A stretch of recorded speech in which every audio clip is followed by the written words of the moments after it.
That's the problem with trying to tell fantasy from reality. They're both ridiculous.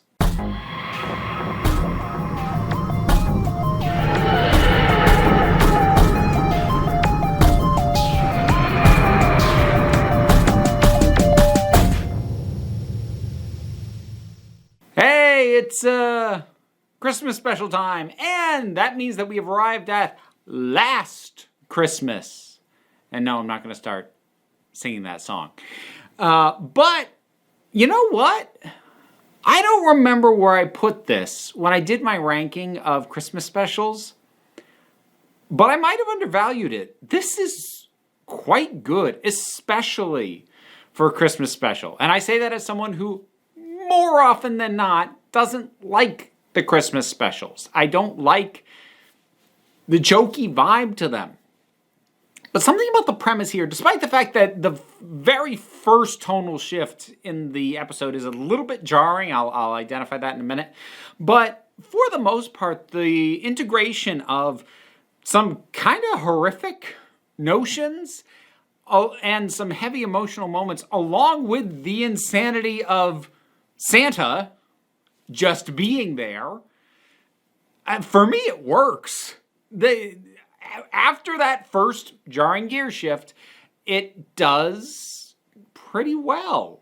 So let me actually address that gear shift. So it opens with Clara, finding Santa on her roof, which is fine because it sets up Nick Frost as Santa and his elves, all of whom are great. Nick Frost especially, he is a perfect Santa. Especially for this story. He's just great. And I love the way these characters interact, both with each other and with everybody else. I love how whenever the typical, well, how can Santa be real because of X questions come up, they just talk about it so matter-of-factly.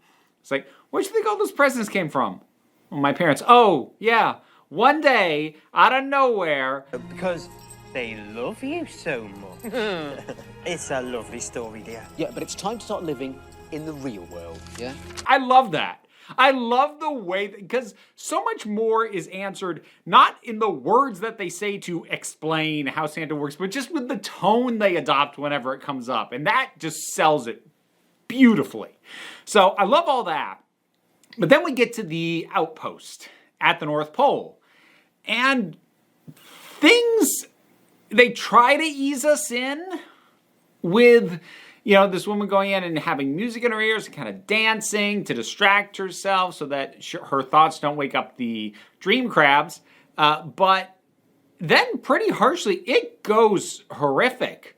Like these things are, it gets called out, flat out, that they resemble the face huggers. The horror movie Alien. There's a horror movie called Alien. That's really offensive. No wonder everyone keeps invading you. But they're gooey and it's tense and they're kind of horrific, and it's a little bit odd because I'm not sure. I think I'd have to see it, but my instinct is to say it would have flowed better starting more serious, introducing the ridiculous element, as opposed to starting ridiculous and then introducing the horror element.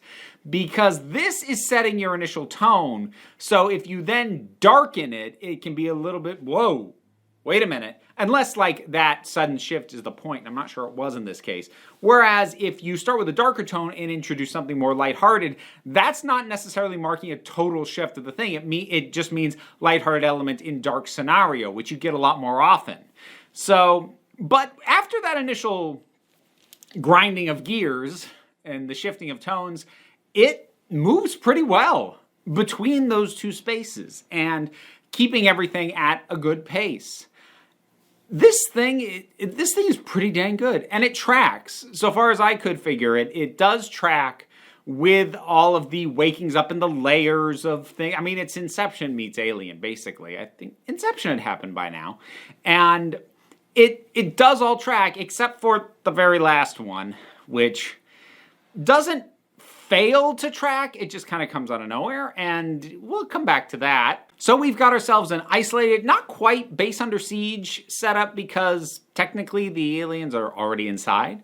But I do like, I like the vibe of those setups. I always have, going back to, Second Doctor when Base Under Siege became almost the norm. Like, I do just enjoy that.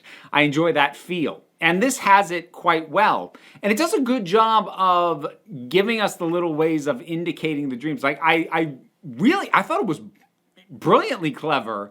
The Doctor giving out the 4 manuals to all 4 of them and picking a random page. Read them all out, because if we're in a dream, those won't match. And that was a cool, clever way of doing it, and sort of marking the dreams.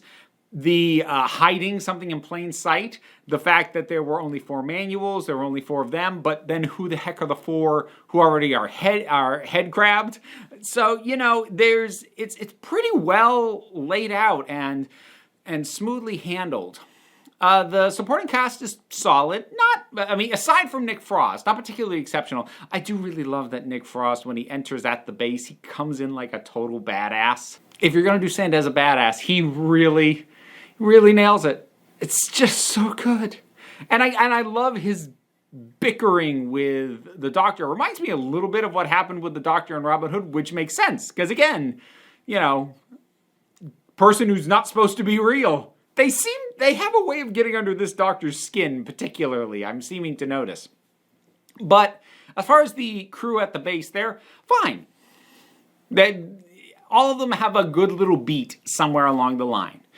But let's talk about Clara and the Doctor, because there's a couple of slightly odd bits here and there are some things that really work. One of the odd things is when Clara first gets onto the TARDIS, it's treated like a big deal. And she has this whole, I'm back here again, which, like, in context, theoretically, a bunch of time has passed.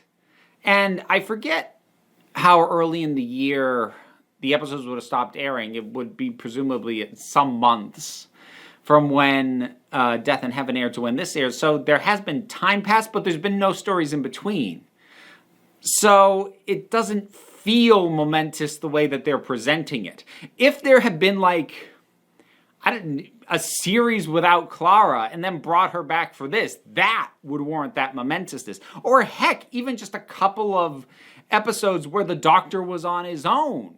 Just something to put in between, because otherwise it feels like, yeah, there's been a passage of time, but in terms of the stories we've seen, she's right back.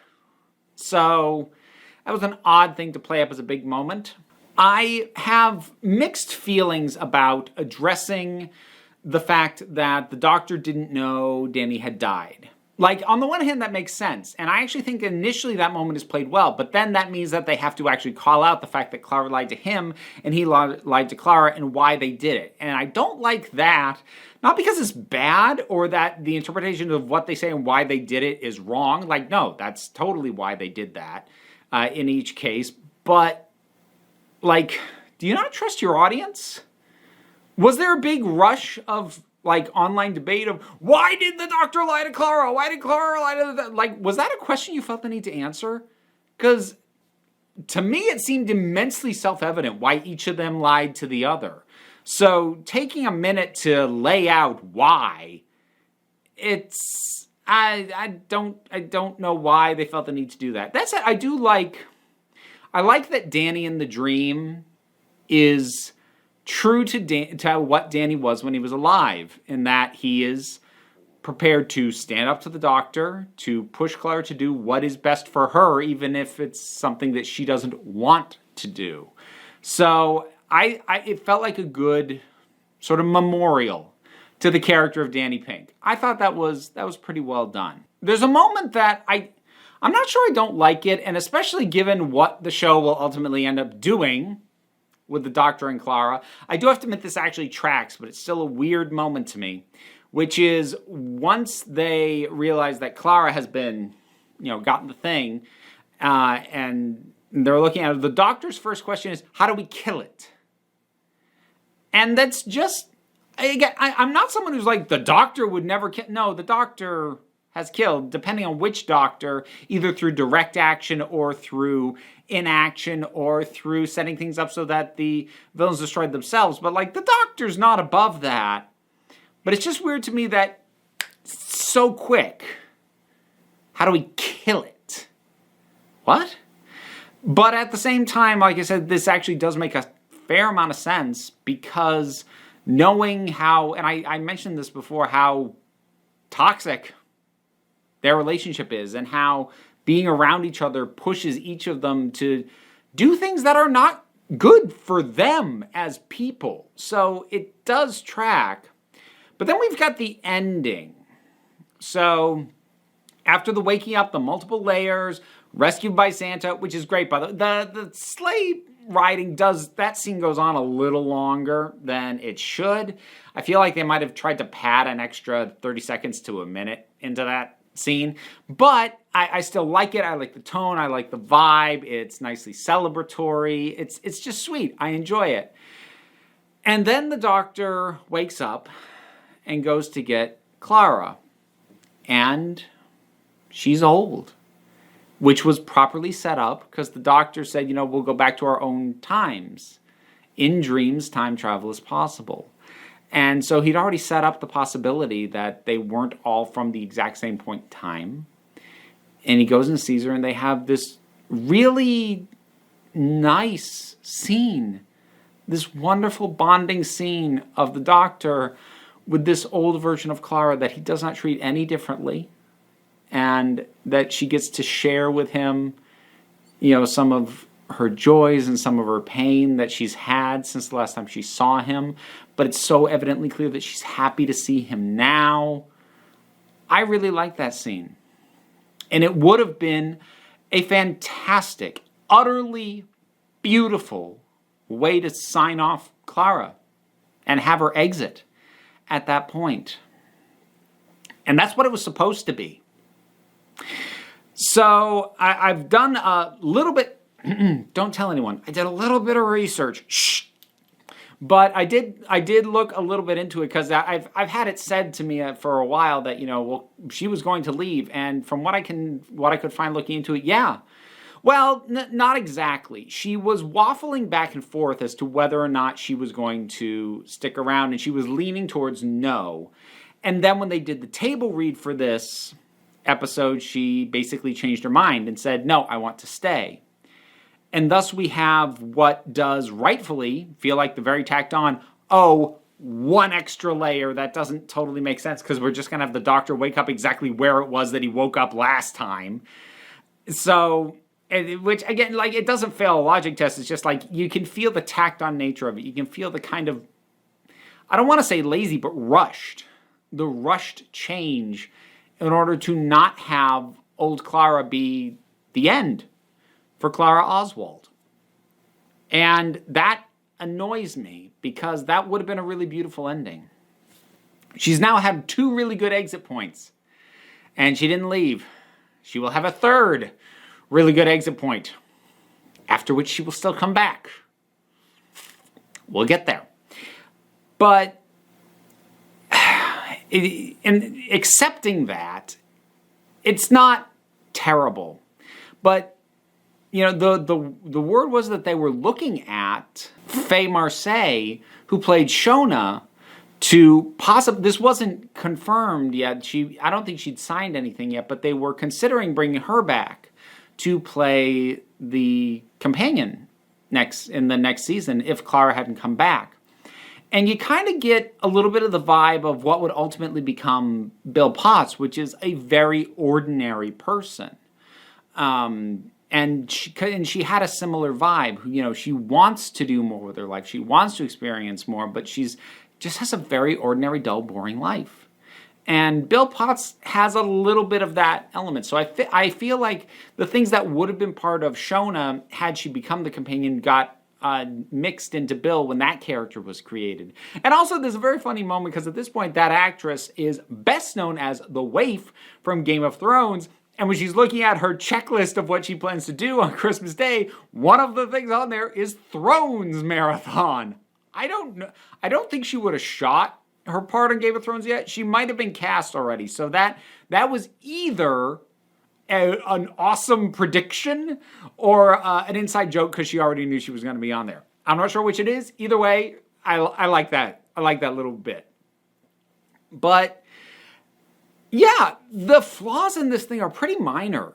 That initial sort of gear shift when the tone changes, but after that, the gear shifts work pretty well. Solid performance work all across the board. The final resolution is a little tacked on, especially given how much the preceding scene really felt like a good proper end. But other than that, this is really solid. Definitely one of the better Christmas episodes, and one that I really should make a point of rewatching more than I do. So, last Christmas, I gave you my hearts. Yeah, dang it. Okay, anyways, have you rewatched it lately? What'd you think about it? Whatever your thoughts are, drop something down in the comments. Let's talk about it. I've got all sorts of stuff in links down there as well. I have merch. I am on Twitter. I have a Patreon that's kind of the big one. That is what is currently covering my bills. But, even if you're not able to do that, liking, subscribing, sharing, all of those help me out. And just realize that while I'd appreciate it, you don't have to. End of the day, you're the council. I'm just running the meetings. And until next time, this council is adjourned.